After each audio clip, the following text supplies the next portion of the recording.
Il fallait qu'il y ait des discussions entre les ministères, notre ministère de tutelle et le ministère des Affaires, de Finances.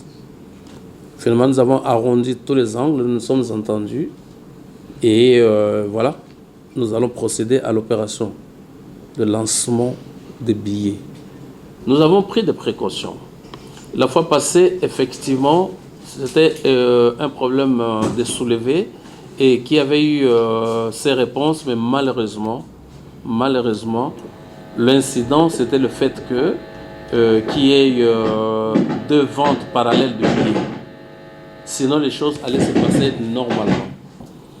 Mais pour cette fois-ci, puisque les places seront vendues, et jusque-là, donc personne n'a fait mention à la présence du chef de l'État.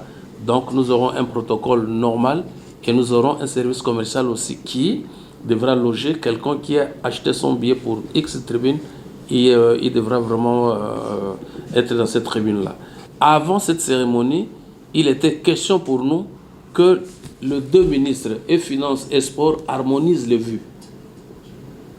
Donc c'est pour dire que la motivation première, ce n'était pas que non, qu'il y a des gens qui viennent, qui rabattent les prix, qui veulent acheter des billets de BAP. Non, ce n'était pas ça la motivation. Mais la motivation était que ces désordres-là, la DGRAD ne voulait pas perdre ou de mordre ou des choses comme ça. Et c'est des choses qui ne se feront plus jamais, alors jamais.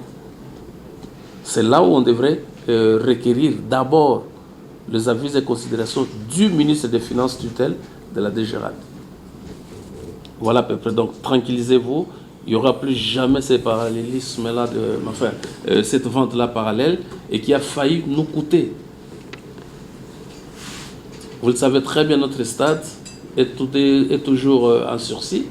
À tout moment, on peut nous frapper, mais nous avons eu, heureusement, de très très bons arguments pour nous abriter un peu de sanctions éventuelles qui pouvaient encourir.